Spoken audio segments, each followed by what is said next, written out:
Bismillahirrahmanirrahim. Assalamu alaikum, dear friends. Welcome to this session of character counts. We discuss various issues in this character count segment session, and I hope that in case you have any questions or any topics that you would like to discuss and put forward, I would encourage you to do so. You can make your own suggestions regarding the topics that you would like to have covered. So today we're going to start off with our first segment, and that first segment actually relates to something which I call bad charity. Now, of course, it's slightly a very unique concept when you call something as bad charity, but if you know what good charity is, I think it will be easy for you to understand what bad charity is, because everything which is against that good charity is classified as bad charity.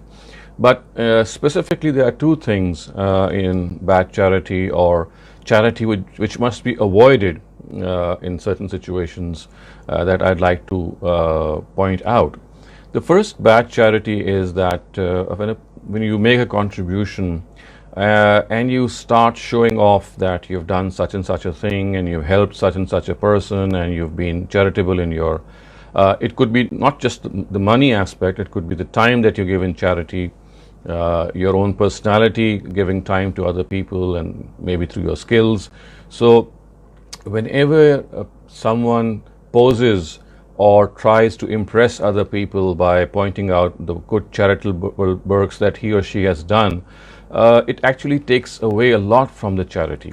You see, one of the basic reasons that we do charity, and the objective of all divine religions actually as such has to be known, and that is that inner purification, that inner spiritual purification that a person receives when he does certain religious acts. And in this case, when you actually show off your charity, the purpose is not to please God, but the purpose is to impress people and to make yourself prominent among people. This is one of the things that should be avoided in charity. If you want to contribute to other people, if you want to help out other people, it is of course a very noble gesture. But then that should be kept between you and your God as far as possible. At times, for example, to encourage your younger siblings or maybe to encourage your own friends, there is this provision that you can share what you have done, but you very well know that's a very different angle. But when the purpose is that you would like to show off that charity, it is here that we should avoid that very much, because it will lose its grace, it will lose its importance. You see, charity goes two ways. It's not just helping the person. It's not just helping the person who you're helping in becoming a more comfortable person in his or her life. Actually, one of the very prominent reasons of charity is that it helps you a lot, and that is, it makes you a better person. It makes you a person who is more caring, more conscious, more compassionate, more kind, more concerned about other people. So don't forget that this charity is basically to help other people. That's just a byproduct. The real help or the real benefit of charity is someone who himself or herself is charitable is to gain. So you yourself are the biggest beneficiaries of being charitable. And for this it is essential, as I said, that it should be done in a very humble way and should not be expressed to other people. It should not be you should not make it a reason of or a cause of show off, because this will lose, as I said, that inner purity, or make you feel as if it's not just to please God or be a better human being, but it is in fact trying to tell others how you are helping other people. And as I said, this is something which relegates charity to somewhat a very, very unwanted thing. The second evil of charity, again, is something similar, and that is that you remind people that you once helped them. And in this way, not only you damage their ego and their personal self-esteem, you are also trying to make the other person realize who you are and what you did for that person, again, that has an element of arrogance concealed in it. So the second point in bad charity is that you should actually not try to remind people what you did to them in the past. Your reminders of generosity is something which is again not a good thing, because in the first place, charitable or charity itself was something for a person to accept. When a person accepts charity, he has to compromise his self-esteem or her self-esteem. And when you remind that person, look what I did for you in the past, and look what I made for you in the past, so that makes that person even more deprived, and he or she feels as if he or she has accepted charity from someone, he shouldn't have done so, because look what the other person is doing. And the Quran also, as other divine scriptures, it has actually taken up this topic, and at one time has said that La tubtilu sadaqatikum bil manni wal aza, which means that don't render your charity as something which is waste by reminding other people and making them go through this agony that you were once charitable to them, that once you had done something for them. So this is the second evil that we should avoid in charity, that we should not remind people. And the third important, I would say it's not exactly an evil, but it is something which at times stops us from being charitable. And that is that if we have a very little amount to give away, so you see at times cash is not easy to come, it's hard to come. So many a time we just shy away from giving this to other people who deserve some help, just because we think that this is a very small amount of money, and what can that money do in helping the other person. Always remember that, again, as I said, the real beneficiary of charity is not the other person, it's you yourself. So if you're giving a very small amount, and that is because you can afford that very small amount and you don't have some other resources available to you, then precisely that is what God wants you to do, that you do whatever best you can. Even it's a very small amount, maybe a couple of dollars or a couple of pounds, a couple of rupees, that doesn't matter. The thing that matters is your own concern for that person. So remember that in case of having a very small amount, don't think that this is something which is going to be regarded as something very trivial, and the other person might even make fun of you. No, this is not going to happen. And even if someone does, you have to ignore that person, because your real test is what you can do for that person. And remember, the smaller amount, or in fact, let me say this, that whether the amount is small or big, it doesn't really matter in the eyes of God. What matters is what you thought of the other person. And then another thing, dear friends, is that at times we begin our charity from far off. I mean, we think of people who are affected, and they are maybe not directly related to us, although it's not a bad thing, of course. But then if at the expense of people who are very close to you, maybe some of your friends who would be needing this charity, or maybe some of your attendants or your servants maybe, or people who are closer to you, your poor relatives. So there is this sequence in charity as well that must be adopted, and that sequence is that you start off with your nearest. And you're thinking of other people who are living in the far off areas or different countries, that's also a good thing. But remember, your first responsibility is towards people who are near you. So that is why we have that very famous adage which says charity begins at home. You start with the closest people that you have around you, because they have more right on you, and you have more obligation towards them. So please do so, and always remember that this sequence is very important to follow. That the people who are closest, they are also closest for you to take care about them.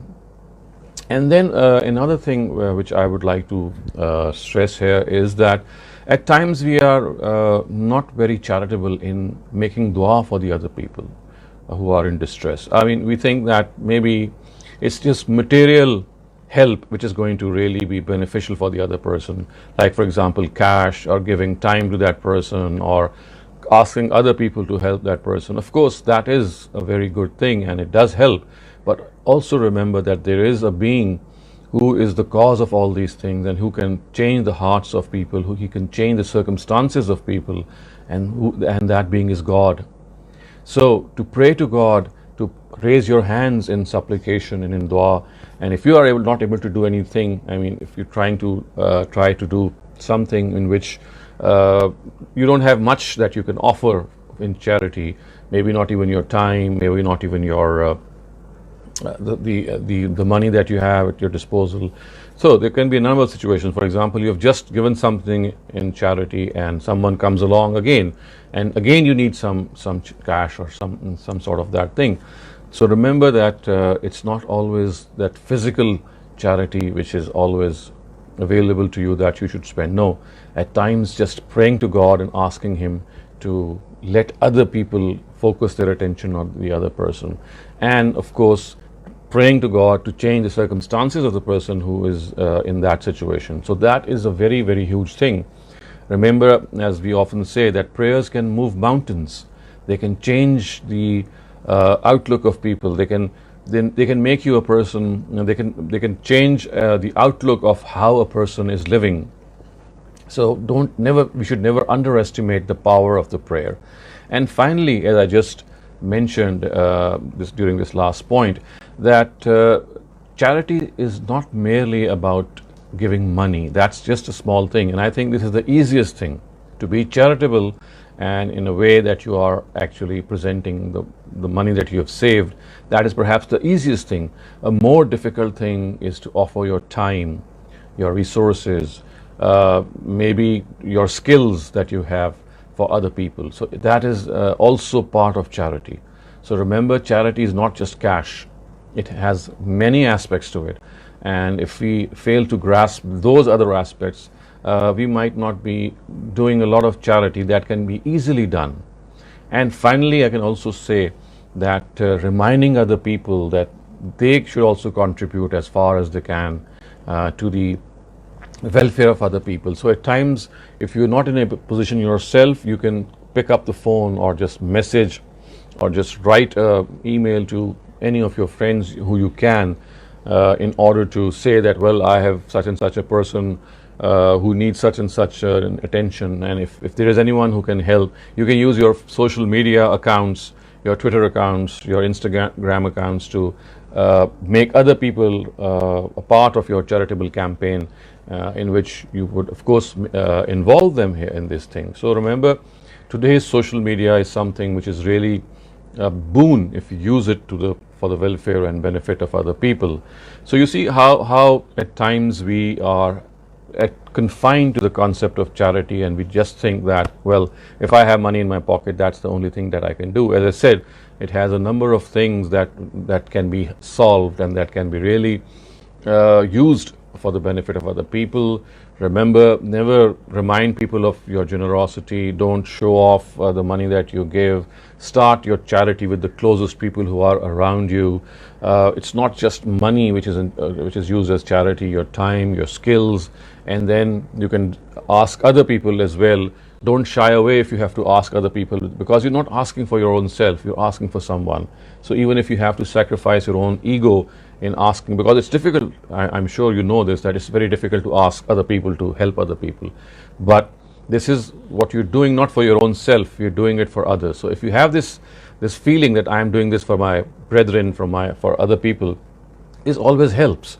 And finally, as I said, that making dua to God, asking Him to change the circumstances of the people in distress, is always something that should be in your mind after every prayer, or even when you're not doing your namaz or prayer, you're sitting idle. Prayer has no time. To make dua, it is a timeless experience. It is something that can be done all the time. You can just think in your mind and ask God to help other people, and that's all. It shows your concern. It shows your care, how you think of other people besides your own self. So you see, this is something that we have to do.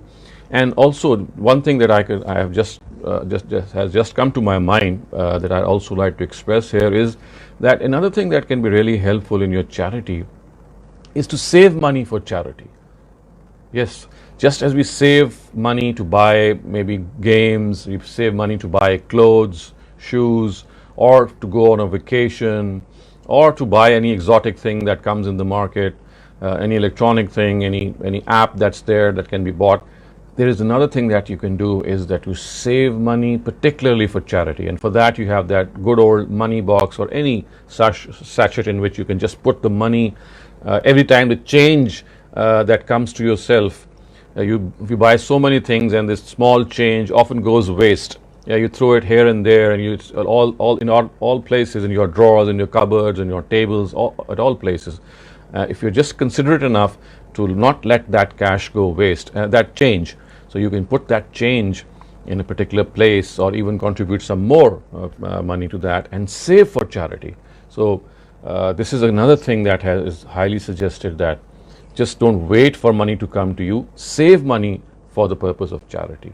And this can really be helpful when the time comes. You'll not be asking around from your parents or other people. You'll have that money already with you. So these were some of the things that I wanted to express before you. And I term them as bad charity because when you don't do these things, or don't make yourself realize that a lot can be done, so you're in fact losing in on charity, and that should not be the case. So let us be more aware that how there are so many ways in which other people can be helped, and you can really take care of them. Right. So now we're going on to the second segment, and this second segment is slightly towards to the world situation that we are facing, particularly in Muslim countries. Many Muslim countries, they have dynasties, they have various people who rule them, and their own families start to rule them. Even in our own Muslim history, we find whole dynasties ruling their subjects. We had the Umayyads, we had the Abbasids, then we have the Ottomans. So it was like a lineage that the father would die, and the son or the nephew or the cousin or anyone belonging to that royal family would replace the person who had died or had become deceased. So the question arises that is Islam or is religion suggesting that if a few person they are governing a country or a territory, is that power confined to their own family, and is it that only their family has the right to rule? This is because we find a number of Muslim countries, and I said more than that, we find a whole chunk of history, a very large chunk of history, in which we find Muslim rulers being selected from the same royal family and chosen by people who are dying, and they choose a successor from among their own family. So very contrary to this, you'll be perhaps pleasantly surprised that centuries ago, when the Quran was revealed, there's this verse in the Quran which says that the system of governance, as indeed some other systems as well, should be based on the mutual consultation of people. People must be consulted, and their opinion has to hold sway in government affairs, which in fact tells us that as far as choosing your ruler is concerned, it is not going to be a choice of the ruling family or the royal family. No, it has to be the choice of the people. So the Islamic term used for that is shura, and the Quranic verse which actually occurs in Surah Shura is amruhum shura bainahum, which means that their system of governance is based on consultation, is based on opinion of the people. In other words, the ruler has to be elected by the people. He is not going to be chosen from the royal family. This, in other words, mean that one of the cornerstones of democracy, of course, is that people have to choose their representatives. They have to choose the person or the people who are going to rule them. So this was centuries ago. Democracy as a concept has become prominent in the last couple of centuries. We know that it started off with the famous Magna Carta in 1215 AD, when King John signed that agreement with certain other people, in which he actually gave up some of his rights, and he accepted representation of the peasants and other people in governing. And slowly this system evolved. The royalty was pushed back, even though it was not abolished. It is still there even today, but slowly democracy paved the way, and in which now people elect their people who rule them. So was much before this happened, 14 centuries ago, that religion or Islam or the Quran had already suggested that government should not be a despotic one. It should not be merely the right of a person because he has been born in a certain family. No, that should not be the case. It should be the case that people elect their own rulers, and in this election they are free to choose. They can choose a woman leader, they can choose a man as a person who's going to lead them, a man as a person who's going to lead them. So regardless of gender, it is the popular vote or the what a person enjoys regarding the majority opinion. For example, if there is this split decision, then the person who has more votes in his favor or her favor will be the person who is going to be elected as the ruler. So I would say that this is something of a misconception that is found very commonly in our younger generation, and also in our previous generation. They think that the rule which Islam envisages is that there should be a caliph and he should come from the royal family, etc. It is totally contrary, and therefore the caliphate which has existed ever since the time of the fourth caliph, I mean the first four caliphs of Islam, Abu Bakr, Umar, Usman and Ali, all of them were elected democratically. The opinion of the people was taken into account, and the Khilafat-e-Rashida, or the rightly guided caliphate, always was on the model of that Shura principle or the democracy principle, in which the opinion of the people was taken into consideration. However, unfortunately, right after the Caliph Ali, we find this democracy changing into a royalty in which families were entrusted, and this was totally contrary to what the Quran has suggested. So academically speaking, we can say that it was centuries ago when the Quran had already suggested that the rulers have to be elected. And let me also clarify this another thing which is very pertinent in this regard, and that is whether the elected system is a presidential system or a parliamentary system. That doesn't matter. It's not that Islam actually picks any of the two. It says as far as electing your rulers is concerned, it could be that you elect a prime minister, and then the president himself is someone who's a figurehead, which is the case of a parliamentary system. That is fine. And if you want to elect a president directly, of course that's also fine. So it does not make a distinction. Either of the two can be adopted, but the stress that the Quran lays is that he or she, whoever is going to be elected, must be elected through the opinion and consultation of people. And I think this was a huge difference which the Quran made when it was revealed, because in tribal societies in which the Quran was revealed, this was unthought of, and people would rule by virtue of power, by virtue of the fact that they were regarded as superior. For example, in the times of the Prophet, his tribe, which is the tribe of Quraysh, they ruled, and they were ruling for a very long time, and they had skirmishes with other tribes as well, but they were specially respected because they were the custodians of the Baytullah, or the house of God, as well. But as I said, the Quran had sealed this whole affair by announcing that once the Prophet passes away, it should not be from his family or not from the family of any person. He does not even have the right to nominate someone after him. That should not be the case. Muslims are free to choose their ruler in every age of time. And I think this is something which we need to go deeper into, understand even more, so that we feel that this is how religion has actually guided us.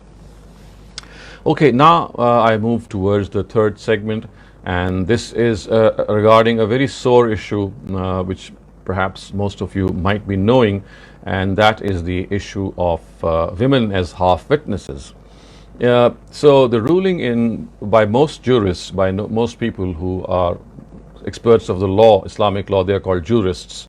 So these jurists say that a woman has a half witness. I mean, if you have a man and the witness of a man is twice that of a woman, we would have two women in the place of a man. If there is to be some sort of an evidence to be given in cases which are of criminal nature. For example, if has been some robbery in some place, and you just have a single woman there who has witnessed the robbery, our classical jurists would say that this is an inadmissible evidence. We will not accept that because the woman was alone and her evidence is just half that of a man.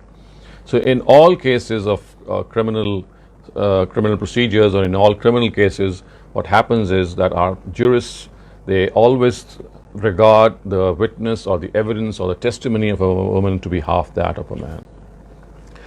Contrary to this, you'll be surprised to know that the Quran, it does not discuss women as witnesses at all in criminal cases. So the first thing that needs to be understood is that the whole of the Quran is devoid of any verse which actually deals with the issue of women testifying in criminal cases. And what does that mean? It means that she is a witness to a crime. As I said, maybe a burglary, a theft, or a rape, or any crime. And if she is the only witness, they are not going to accept this. And as I said, the whole Quran is devoid of this as well. And what the Quran has said is that in case of not criminal but documentary evidence, you see, the first distinction that has to be understood is that witnesses have been mentioned in the Quran, never in the case of a criminal evidence, in the case of a documentary evidence, that when you bring in witnesses to testify over a document, for example, it could be the sale and purchase of your car, of your house, of any of your asset in which you write a sale deed. So on such areas and in such affairs, and the affair which the Quran discusses is specifically when you take a loan from someone. So it says that because you're taking a loan from someone for a period of time, it should be drafted in writing. It should be written down so that there's no dispute later on, and two men should testify, and if two men are not present, then one man and two women should testify, so that if a woman gets confused, the other can remind her. So this is what the Quran says, and as I said, first of all, it has nothing to do with criminal evidence. It has to do with documentary evidence. And in the case of documentary evidence also, it is not addressed to the court, and the verse is not telling the court officials or the judge that when a case comes to you, then you must call in witnesses in this manner. No, it is addressed to us, people who were living in the Arab society at that time, that if you want to testify on documentary evidence and you want to have your woman also, some woman there as well, then bring in two women, so that in those times women were not very used to this atmosphere in which a judge would be sitting there and he would be calling or ruling or something. So in order to provide comfort to a lady so that she does not feel uncomfortable in that environment, it was said, okay, you can bring along another woman. So this was in no way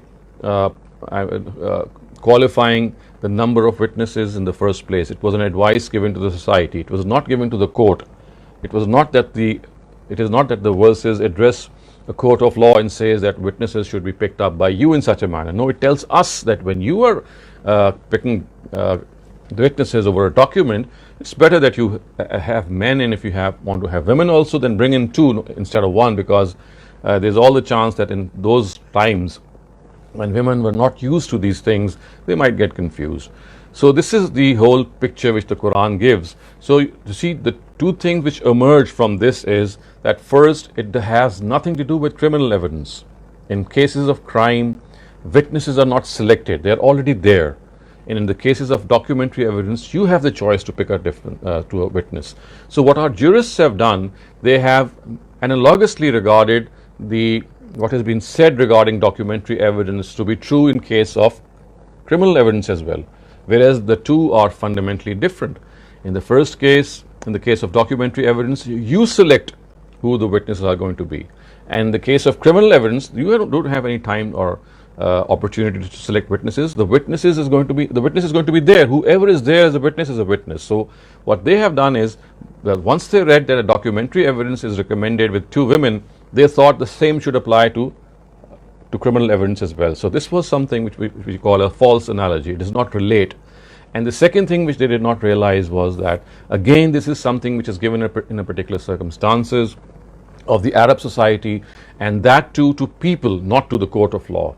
which in other words mean that it is we who can, if we are reasonably sure that women are not going to get confused or feel uncomfortable, in case of documentary evidence also we can pick women.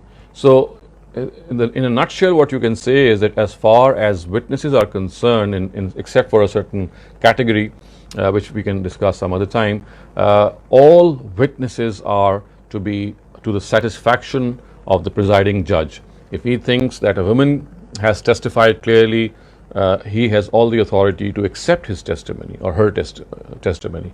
Similarly, in the case of man, so there is actually no distinction in the Quran vis-a-vis women as half witnesses. This is an erroneous deduction, erroneous conclusion which has been made by jurists on the basis of documentary evidence, and that too, as I said, is something which was not meant for legal purposes, but as an advice, as a suggestion for people. And the third thing that also should be perhaps kept into consideration is that this related to a certain type of society in which women don't feel comfortable in such situations as to come in case there is a need to testify in a court of law.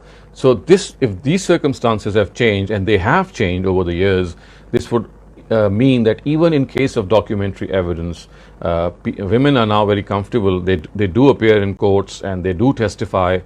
So therefore, this is something that has to be that can be easily accepted. So I can sum up my small talk by saying that, or this short discussion by saying that women as witnesses are as good as men. It is to the satisfaction of a judge whether he or she accepts a witness in a certain manner or not, in a certain case or not. It is not that the Quran has stipulated that women have half witnesses at all. And this is something of a huge import because of the fact that jurists all over the world, they do not regard women as full witnesses, and this is one of the reasons that women are regarded to be lesser in intellect or deficient in intellect than men. So I'm sure all of you who have seen how women are treated, not by Islam but by Muslims all over the world, one of the areas is that they are thought of as secondary human beings or maybe lesser human beings. For example, because of this fact that their testimony is half, what happens is that they are not given these key positions, or at least they are not recommended by a clergy, because they think that if a person of the stature of a woman is not able to present what she has, because of the fact that the Quran has not, erroneously again, that the Quran has not regarded her to have a full witness, then how is she fit to become a government official or a dignitary or a person who has a high official post? And also let me tell you this, that one of the greatest scholars of our Muslim Ummah is Hazrat Aisha radiallahu anha, the beloved wife of the Prophet. And we have so many narratives of the Prophet from her. And if she was just a single witness, then why is it that people regard her narratives to be so worthy? Because of course, in spite of the being a very, very celebrated authority, she was still one woman. And therefore, why didn't the scholars insist that again we will not accept any hadith from Aisha radiallahu anha unless there is another lady with her, or unless there is another woman who is also narrating the same narrative? Because you see, when you testify in some manners, I think one of the biggest testification or one of the biggest testimony is when you are narrating something from the Prophet himself. So if you are alone and you're a lady, so I think this question arises that why do our jurists accept her as someone who is an acceptable narrator, where particularly in those narratives where she is the only person narrating that content. So I think this is a contradiction which arises as a result, and this contradiction only arises because the conclusion drawn is actually incorrect. And the correct conclusion, as I said, is that as witnesses, men and women have an equal right to testify. It is the discretion of the judge who ultimately prevails. Okay, now we come to the fourth segment before we start off our Q&A session, and that again is something which might concern you a lot, especially those of you who are living in non-Muslim countries, for example the US, the UK, Australia, Singapore, etc., where you generally what you hear from our clergy or from our religious pundits and scholars is that friendship with non-Muslims is something which the Quran prohibits, and therefore you cannot have friends from among non-Muslims. And it's not good to have friends because they are enemies. The Jews and Christians are enemies of Islam. So once again, we need to appreciate the fact that when you study the Quran, you have to study the Quran in its context. You have to study the Quran in the larger context in which it is giving a certain directive. Now, this was something that we actually discussed, I think, in some of our previous sessions as well, that there is a certain law regarding messengers of God. And that law is that in the times of a messenger of God, what the Almighty does is that in a certain period, when once the messenger has delivered the truth, he separates Muslims, the believers and the disbelievers, so that the disbelievers are crystallized as a single unit, and then the Almighty can either punish them or either punish them divinely or punish them through worldly means. So this is a phase in the life of every messenger in which believers and disbelievers, they are isolated from one another, and they are classified as enemies of God by God himself through his messengers. And this law is something which only comes into action in the times of God's messengers. And what happens is that a messenger of God, he clarifies the truth, and he does so by answering a lot of questions and trying to convince people that God is one. You should not indulge in polytheism. The evil practices should also be done away. So in other words, God, through his messengers, tries to convince people that they will be rewarded and punished in this very world, in the life of a messenger, or maybe even after him, so that this lesser day of judgment, or these lesser days of judgment, can become a proof of that one greater day of judgment. This is going to take place in the hereafter. So in the times of God's messengers, what happens is that this struggle between evil and good, it crystallizes before you, and on such occasions when believers and disbelievers, they are bifurcated, they are separated, so that the two units can be clearly distinguished, and the group which is with the Prophet of God, he succeeds, that group succeeds, and the other group is doomed, and it is isolated. Does this happen that the Almighty asks the believers not to associate themselves with disbelievers because they have proven themselves to be enemies of God, or they have proven themselves to be people who have intentionally denied, they are convinced with the truth, but they deny the truth. So it was on such occasions that the Quran said that do not make friends with these disbelievers who have actually denied God's messenger.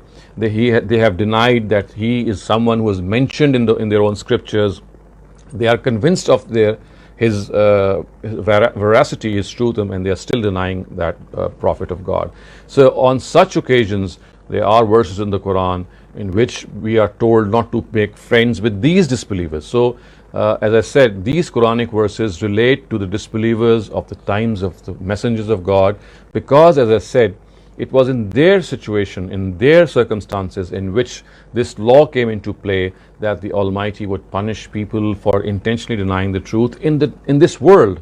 And once with the departure of the last messenger, Muhammad sallallahu alaihi wasallam, and of course with the termination of the institution of prophethood, this law never is going to come into play. And now till the day of judgment, we just cannot have this idea in any way whether a person is intentionally denying or not, whether he or she is an enemy of God or not, simply because this is something which only God can tell, because only God knows the intentions of people. And if he knows the intentions, he used to convey these intentions when the institution of prophethood was in its place, and he would reveal it through wahi, to a particular messenger. But with the departure of messengers of God, of course, this law cannot happen, it cannot come into action, because the termination of the institution of wahi tells us that this was related to the messengers of God. So therefore, all these verses related to the disbelievers, or the Jews and Christians of the times of the Prophet Muhammad. In other words, the Jews and Christians of today, they cannot be categorized along with the Jews and Christians of the times of the Prophet, because for them there was a specific law. And the Quran is a book in which the Jews and Christians, which were called the people of the book by the Quran, they were demarcated, and they were specially told that in your scriptures there is the final prophet which is going to come, and it is your responsibility to profess faith in him, and if you do not, you will be taken to task in this world. So it was particularly for the messenger, for the disbelievers or the Jews and Christians of the times of the prophet. And so therefore this distinction has to be made, that after the departure of the last prophet, the other Jews and Christians which are going to exist till the day of judgment, this directive actually does not relate to them, because, as I said, in their case, our responsibility is to actually convey the message of the Quran as far as we can to them, because the Quran is a book which is as much for the Muslims as is for the rest of the people as well. So for us, we have to make friends with them, we have to socialize with them, we have to come near them, we have to discuss religion with them, we have to understand their viewpoint, we have to make ourselves being understood by them. We can, it's like making friends with any other person as long as you are reasonably satisfied. Friendship comes naturally. So, as I said, that friendship with non-Muslims is a matter which has been gravely understood, and in the Quran it is related to a specific category of these non-Muslims. And remember, there's even a verse in the Quran which says that non-Muslims who have not been an enemy of the Prophet, or non-Muslims who have not been subversive in their activities or aggressive in their activities, even in the times of the Prophet, friendship with them was not forbidden. So you can clearly see how the Quran proceeds in this regard, and tells us that this is not something which is for all times to come. This relates to a particular category. So today, when you're living in a non-Muslim country, you can just proceed making friends naturally without feeling any remorse or guilt. Maybe that too because someone has told you that this is something which has to be followed. Maybe this is news to you, so to some of you as well, who might not be knowing this directive of the Quran, that it actually stops making friendship. But as I said, even if it is new to you, you must understand that this has a very special context and relates to the disbelievers or the people of the book of the times of the prophets of God. So we come to an end to this session of our character counts circle, and I would now hand over the mic to my co-host, and you're now free to ask questions. Anyone have any specific question related to this topic, or if you have something which is not clear from previous topics, you may raise your hand, and if we don't see any hands, maybe we can conclude our session for the day. And yes, I would also like to say that don't feel any hesitation. Anything that comes to your mind, whether it's regarding the session that we have just finished, or you have any question about any directive of religion in any way, you're most welcome. And as I said, you're even welcome to suggest any topics that you'd like to have covered in those on our future sessions. And also I'd like to let you know that I'm planning a couple of workshops online, and those workshops will be much more interactive as opposed to what we are doing now, in which I have a small talk to give and then you ask questions. So those workshops will be planned over some of the future sessions, in which each of you would be given a handout online, and we will be filling that handout and then discussing a lot of things which relate to that handout, and we will plan them and let you know.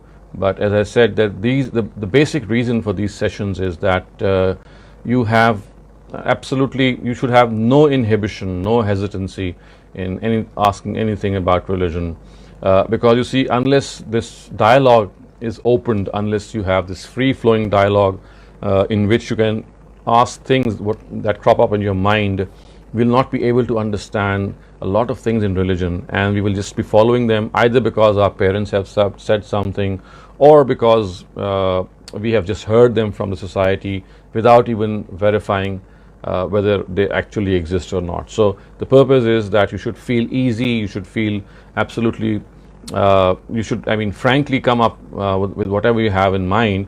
And of course, this is not forcing you to do so, but do keep this in mind that in these sessions, nothing is prohibited. There is no such thing as a taboo topic.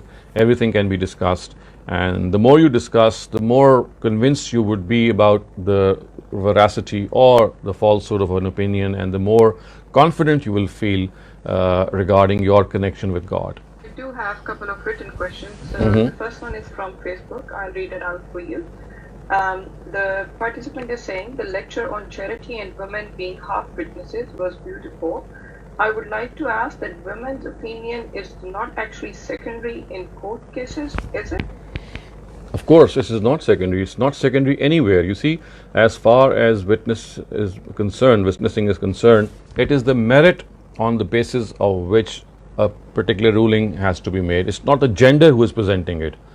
As long as the testification or the testimony or even any opinion, it has to be taken on the face of it, not the person who is presenting it. So if the opinion that you're expressing, it falls on merit, it has something very viable to present, it is convincing, then it doesn't matter who is presenting it.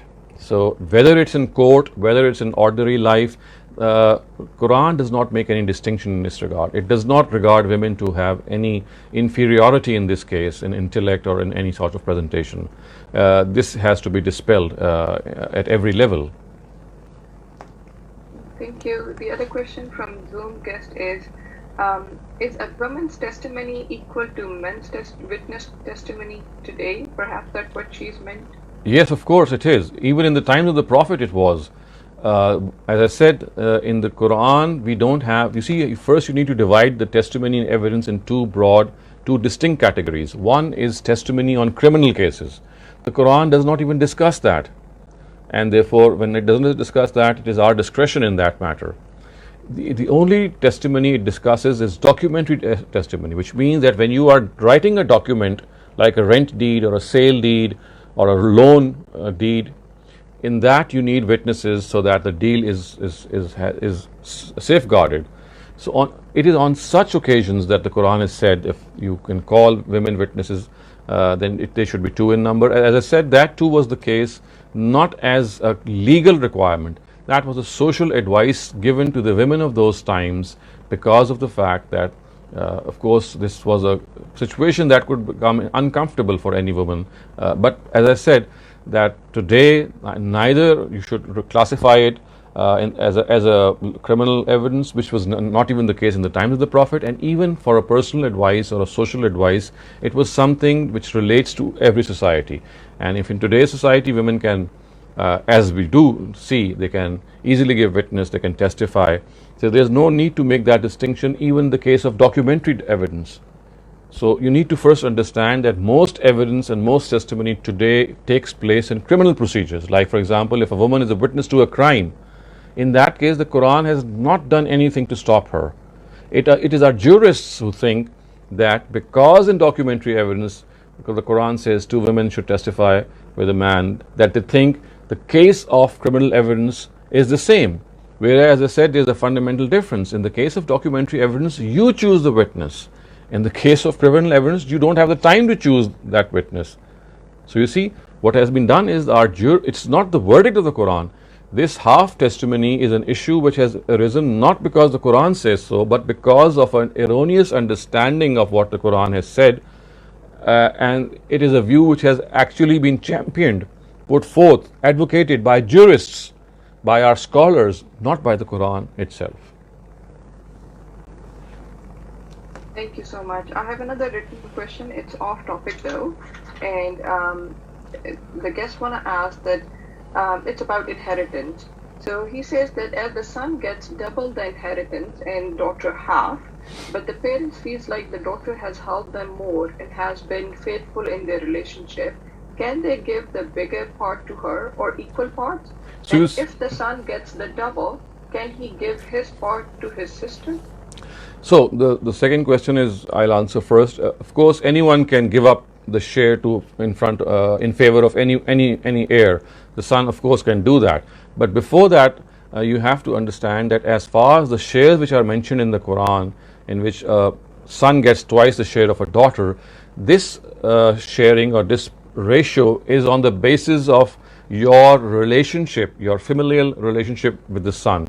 So the Quran says that whether this relationship is something, it is based on the benefit that the deceased can draw, or the prospective deceased can draw from the parents, from the children. And in that case, the Quran says, I have stipulated it to be 2:1, because the benefit of a son vis-a-vis his being a son merely is twice that of a girl, of a daughter. This is just the case with, as I said, as a familial sort of a thing. Other than that, for example, if a daughter has served the parents much more, she has sacrificed her time, her life, her energy, so many things, and not even married perhaps, or maybe married late, or even after marriage has kept the parents with her and served them a lot. Or maybe if she has been left behind in the race of life, for example, she's not been able to make a professional woman out of herself, because maybe she could have some disability, or circumstances were such that she could not stand on her own feet. So in both these cases, a parent can make a will in favor of the daughter, to give her as much as as the parent wants, because this giving away would not be on the basis of the familial attachment, which is being purely a son or a daughter, but on the basis of some service which has been done by the daughter or the son, or because of the fact there is some need that he or she has. So the 2:1 ratio, in other words, is to a specific area which will always be there. So if you have to add something more to that, then you must justify that the daughter, or the one daughter or two daughters that you want to give more than the son, they have done something besides that. For example, as I said, they have served the parents, they have been of service to them much more, or as I said, if they have been in some need, or they are in some need. So on these two bases, apart from that 2:1 ratio, that will be applied in any case. But besides that, you can make a will in the favor of an heir if, as I said, that heiress is, in this case, is a daughter, and she has been of service to the parents, or, as I said, that she has been in some need. So that's it for the day. So perhaps we'll see you in the next session. Thank you so much. Thank you very much. Have a good week.